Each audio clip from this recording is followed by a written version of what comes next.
Assalamualaikum warahmatullahi wabarakatuh. Nama diberi Nurul Atika binti Muhammad Nazil, nombor matrik 058483. Pertama sekali, mari kita lihat terlebih dahulu di bahagian pendahuluan, yakni apakah yang dimaksudkan dengan kuasa budi bicara. Kuasa budi bicara ini adalah kuasa yang diberikan oleh Badan Perundangan melalui peruntukan statut kepada Badan Pentadbiran. Ianya bertujuan tidak lain dan tidak bukan adalah untuk membolehkan Badan Pentadbiran membuat suatu keputusan dengan memilih keputusan yang terbaik dari beberapa alternatif keputusan yang ada. Perkataan-perkataan yang biasanya digunakan dalam statut yang boleh merujuk kepada kuasa budi bicara ialah pertama, jika difikirkan munasabah, jika beliau berpuas hati dan jika difikirkan perlu. Seterusnya, mari kita kenali apa itu ultra vires. Ultra vires ialah istilah Latin yang bermaksud di luar kuasa. Ultra vires juga adalah tindakan yang memerlukan kuasa undang-undang tetapi dilakukan tanpa itu dicirikan dalam undang-undang sebagai ultra vires. Ia juga bermaksud melebihi, melampaui kuasa atau kuasa yang sedia ada. Ya, mari kita lihat isu undang-undang yang berkaitan dengan ultra vires. Yang pertama, syarikat-syarikat dan orang-orang undang-undang lain kadang-kadang mempunyai keupayaan undang-undang terhad untuk bertindak dan percubaan untuk melibatkan diri dalam kegiatan di luar kemampuan undang-undang mereka, mungkin ultra vires. Kebanyakan negara telah menghadkan doktrin ultra vires berhubung dengan syarikat mengikut undang-undang. Yang kedua, badan-badan berkanun dan kerajaan mungkin mempunyai batas-batas perbuatan dan aktiviti yang mereka lawati secara sah. Dan yang terakhir, undang-undang bawahan yang dianggap diluluskan tanpa kuasa undang-undang yang sepatutnya adalah tidak sah seperti di luar bidang kuasa pihak berkuasa yang mengeluarkannya. Assalamualaikum warahmatullahi wabarakatuh. Nama saya Fitra Adila binti Muhammad Fadli, nombor matrik 057927. Baiklah, yang seterusnya adalah tujuan-tujuan dalam Memorandum Persatuan. Okey, di sini ada 3 kuasa iaitu 3 kategori kuasa. Yang pertama, kategori kuasa 1 iaitu kuasa yang tersurat dalam Memorandum Persatuan. Dan kuasa yang kedua adalah kuasa yang tersirat dan berhubung kait dengan pencapaian tujuan-tujuan syarikat. Dan akhir sekali iaitu kategori kuasa 3 iaitu kuasa yang disiratkan oleh undang-undang. Seterusnya, kekeliruan mengenai konsep ultra vires. Okey, baiklah, kita lihat istilah ultra vires yang telah digunakan dengan cara yang mengelirukan sehingga mengaitkan dengan perkara-perkara yang jelas iaitu di luar keupayaan syarikat. Okay, kita lihat sebagai contoh, terjadinya perkara-perkara seperti melanggar peruntukan perkara-perkara persatuan, melanggar kuasa pengarah, melakukan tindakan di luar kuasa ejen dan melakukan penyalahgunaan undang-undang juga sering dianggap sebagai ultra vires. Oleh itu, terdapat kesan daripada tindakan ultra vires iaitu tak sah serta tidak mengawal syarikat walaupun dipersetujui oleh semua anggota-anggota yang menubuhkannya dengan sebulat suara. Seterusnya, sesuatu syarikat itu tak boleh mengambil atau secara berkesan meraktifikasikan sesuatu tindakan ultra vires, tetapi syarikat boleh melakukan dan membenarkan suatu tindakan yang tidak hanya diberi kuasa atau salah aturan. Doktrin ultra vires. Ia adalah penurunan kuasa yang terkait dengan doktrin ini adalah delegatus non quatus dilegrar, di mana membawa maksud seseorang yang telah diberikan kuasa kepadanya tidak boleh memberikan kuasanya kepada orang lain. Okey, secara khususnya doktrin ultra vires ni adalah kuasa dan keupayaan sesuatu syarikat kepada surat cara yang menubuhkan syarikat tersebut. Secara teorinya, syarikat tidak boleh melakukan apa-apa yang tidak diberi kuasa oleh tujuan-tujuannya, di mana jika mereka melanggarnya, ia merupakan satu kesalahan. Tindakannya sedemikian ini adalah dianggap sebagai ultra vires atau lampu kuasa. Seterusnya adalah cara kawalan doktrin ultravires. Pertama, kuasa pentadbiran datang melalui statut.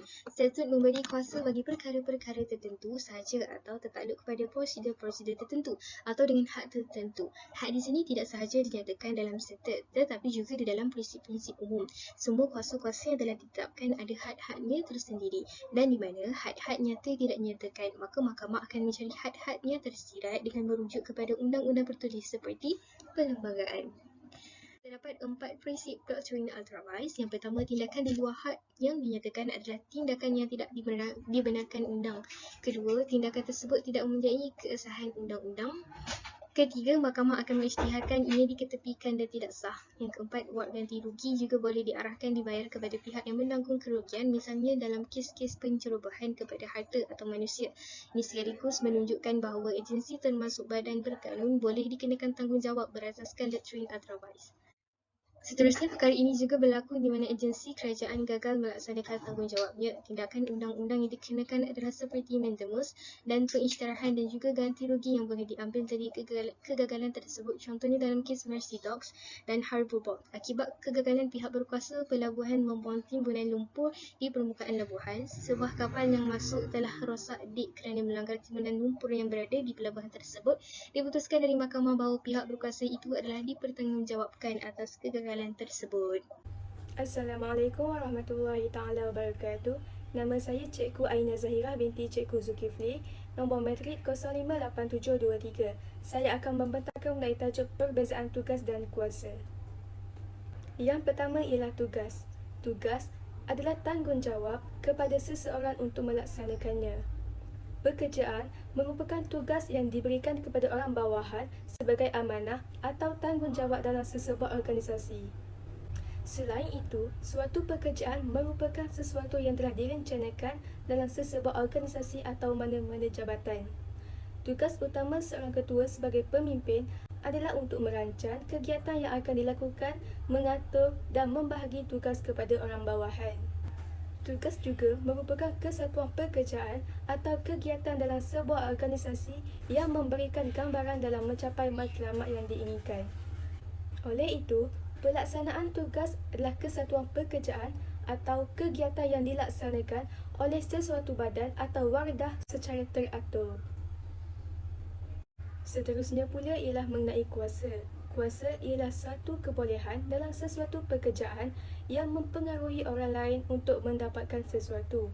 Selain itu juga, kuasa juga boleh dianggap sesuatu kebolehan untuk memaksa orang untuk melakukan sesuatu bagi menjayakan sesuatu program. Oleh yang demikian, konsep kuasa adalah memberi pelbagai makna dan ianya terpulang dalam keadaan tertentu ketika maksudnya digunakan. Assalamualaikum warahmatullahi wabarakatuh. Nama saya Nur Syafira Fatihah binti Muhammad Baharom, nombor matrik 058651.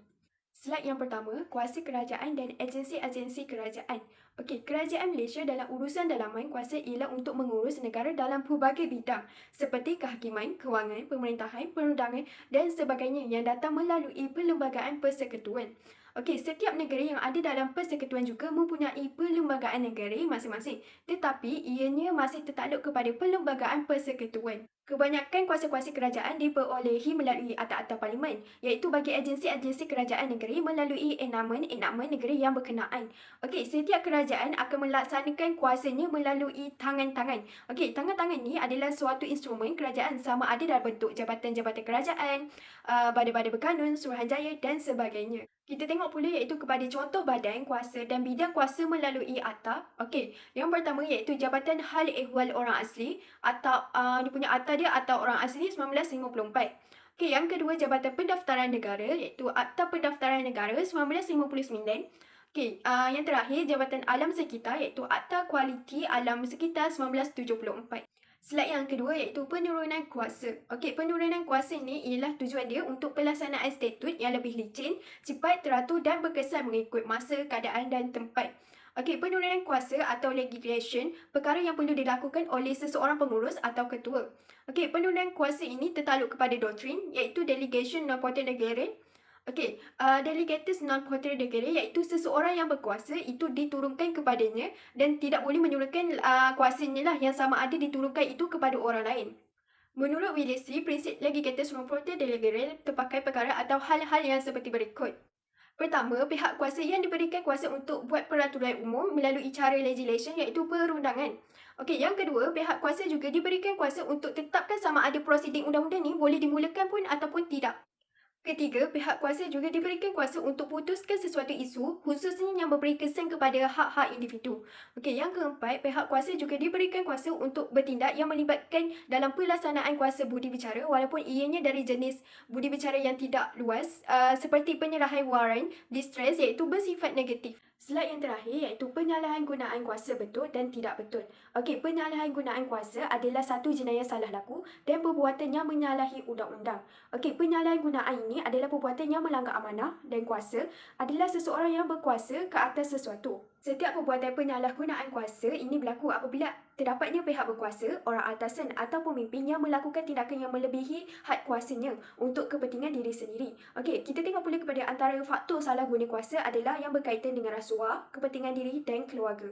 Bismillahirrahmanirrahim. Nama saya Nur Afifah binti Marzuki, nombor metrik 058632.